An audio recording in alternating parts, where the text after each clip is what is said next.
faut noter que le ministère de l'économie, du plan et de la coopération, à travers sa direction des ressources humaines, en relation avec la commission sociale du département, a élaboré en 2022 une stratégie de gestion des ressources humaines.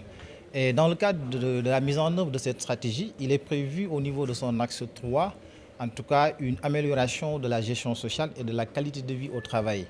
Et c'est dans ce cadre-là, il est prévu de prendre en charge les questions de santé pour faire en sorte que le personnel du ministère puisse bénéficier d'une protection.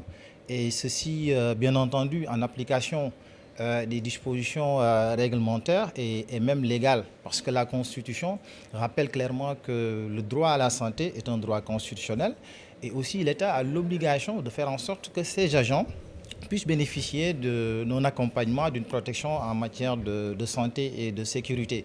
Et c'est dans cette dynamique que le ministère de l'économie, du plan et de la coopération, comme je l'ai rappelé tout à l'heure, en l'occurrence la direction des ressources humaines et la commission sociale, a organisé cette deuxième édition qui concerne un webinaire qui permet de sensibiliser les agents du département, au-delà même des femmes, sur des problématiques comme donc, le cancer du sein, le cancer du col de l'utérus.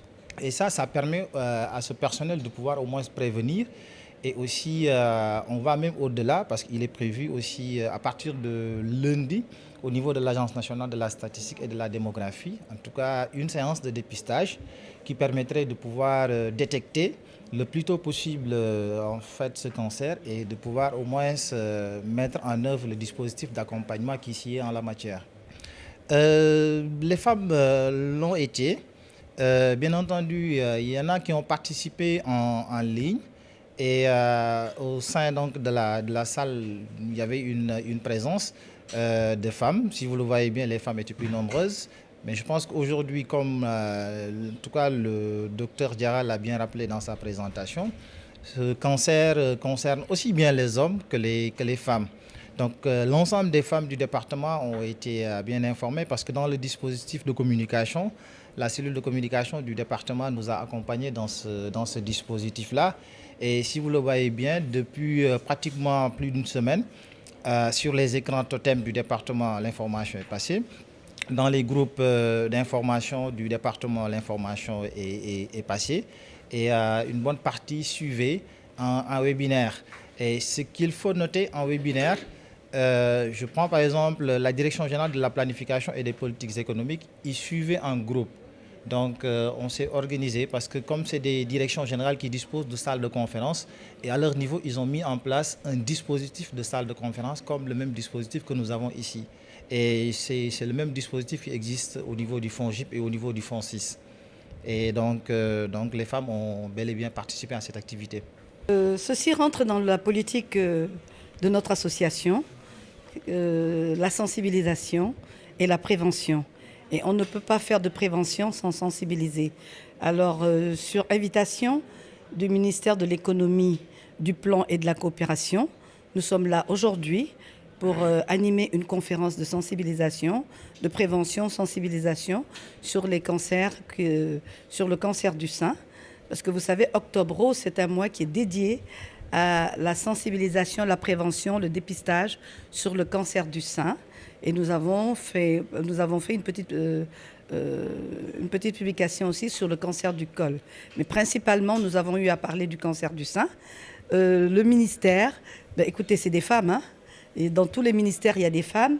Nous avons fait cette même prévention et sensibilisation avec les femmes du pôle ministériel de Diamniadio. L'année dernière, nous l'avons fait avec le ministère de l'Intérieur. Et c'est avec beaucoup de plaisir que nous le faisons aujourd'hui avec le ministère de l'économie et de la coopération pour vous dire que l'association Cancer du sein Sénégal est à la disposition de tout le monde, aussi bien des ministères, des sociétés, des écoles, pour faire la prévention. Parce que si nous voulons gagner le combat du cancer, nous sommes obligés de faire de la prévention, la sensibilisation, parce que l'objectif de l'association, c'est de ne plus avoir des cancers à des stades avancés. Notre objectif, c'est de pouvoir faire des sensibilisations, de l'information pour que les femmes puissent arriver à des stades précoces où les chances de guérison sont quasiment énormes. Parce que plus tôt vous vous faites dépister, à l'état primaire, vous avez 90% de chances de guérison. Plus tard vous vous faites dépister, non seulement vous avez très peu de chances de guérison, mais le traitement, il va durer en longueur et vous allez perdre beaucoup d'argent.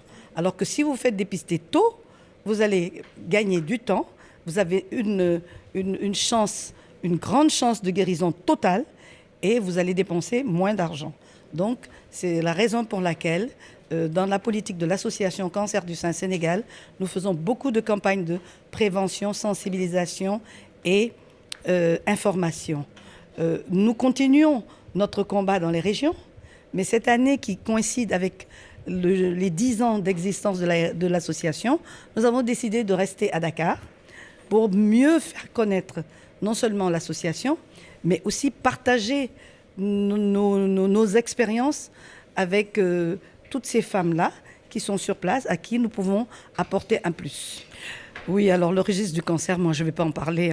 C'est le rôle du ministère de la Santé. À chacun son rôle. Nous, notre rôle, c'est nous, associations, notre rôle, c'est la prévention. C'est la sensibilisation, c'est le soutien psychosocial, c'est-à-dire l'accompagnement des malades dans leur parcours de malades. Maintenant, rendons à César ce qui appartient à César. Je ne vais pas, il n'y a pas de registre de cancer, c'est un fait, mais il va, je pense que sous peu, ce registre de cancer va aboutir. Parce que je crois que c'est assez avancé. Donc, je ne peux pas m'avancer dessus. Je préfère m'en tenir. Sensibilisation, prévention, plaidoyer, surtout, parce que ça, c'est notre rôle, nous, les associations, et accompagnement psychosocial. Et dans le plaidoyer, nous allons continuer à le faire. Nous remercions Son Excellence le Président de la République qui a fait beaucoup d'avancées dans le cancer, à savoir la gratuité de la chimiothérapie, le fait, grâce à nos plaidoyers, d'avoir pu acquérir des appareils de radiothérapie de dernière génération.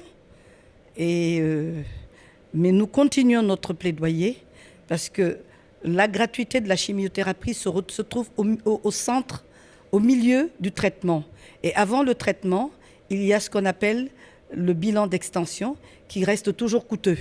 Il y a après la chimiothérapie, la chirurgie qui reste toujours coûteux, bien que la radiothérapie a été maintenue à un prix assez raisonnable. Mais vous savez qu'ici au Sénégal, 20% de Sénégalais bénéficient de la couverture médicale et les 80%, c'est des gourgourlous et qui n'ont pas toujours les moyens. Donc, nous allons encore lancer notre fameux cri du cœur à Son Excellence, le Président de la République, pour lui demander ce cadeau de revoir qui sera la gratuité des soins dans les cancers féminins. Bon, si on rentre dans ça, il y a une occidentalisation de la zone urbaine et puis les femmes qui sont dans les zones un peu éloignées également sont restées avec les pratiques anciennes. Donc si on fait un peu le ratio, les femmes qui sont ici sont beaucoup plus exposées que les femmes qui sont dans les zones rurales. C'est pourquoi on s'est rendu compte que, et puis elles sont un peu envahie par d'autres informations, elles ne pensent pas trop à leur propre personne, c'est légitime, vu les contraintes citadines, on a nécessaire de les sensibiliser à nouveau pour qu'elles pensent à elles-mêmes. D'accord, la prévention. Donc j'en viens toujours, il faut qu'on fasse un focus sur le cancer et qu'il faut avoir des objectifs. Les objectifs, nous ne les définissons pas, c'est l'OMS qui les définit. Les objectifs de l'OMS, le premier objectif d'abord, c'est la sensibilisation médicale. Que tout le monde soit informé, l'information d'abord. Donc là, je pense maintenant, tout le monde parle cancer au Sénégal, c'est tant mieux. Quand on dépasse les zones, on voit tout le monde parle cancer, c'est mieux. Mais là, le deuxième objectif maintenant, c'est la réactivité, un traitement prompt. Il faut que les gens, s'ils sont dépistés, qu'ils aillent se traiter, le diagnostic prompt autant pour moi, qu'ils aillent se faire diagnostiquer rapidement pour confirmer le cancer. Je pense que c'est notre deuxième objectif, on va essayer de travailler sur ça. Et le troisième objectif qui est plus difficile, c'est un traitement complet. On a vu qu'ici, la plupart des femmes, ils commencent le traitement et le traitement, le plus souvent, n'est pas achevé. Et c'est après avoir fait un traitement complet qu'on peut parler de guérison, qu'on peut parler de pronostic. Donc notre objectif maintenant, c'est d'amener les gens à savoir, pour le cancer, il faut se faire diagnostiquer rapidement et faire un traitement complet, le traitement qui consiste à la chimio, à la chirurgie et à la radiothérapie. Oui, il faut bien informer surtout. Il faut une information claire, savoir que c'est une maladie qui se guérit, diagnostiquée précocement, j'insiste toujours sur ça. C'est une maladie qui se guérit, diagnostiquée précocement. Mais même si c'est diagnostiqué précocement, le traitement doit être complet pour pouvoir parler de guérison. Le cancer du sein, on a fait la définition, c'est juste, comme je l'ai dit, c'est les cellules du sein qui se transforment. Et au lieu de travailler pour la lactation, qui vont travailler pour la destruction de ton organisme. Grosso modo, c'est ça, en termes barbares.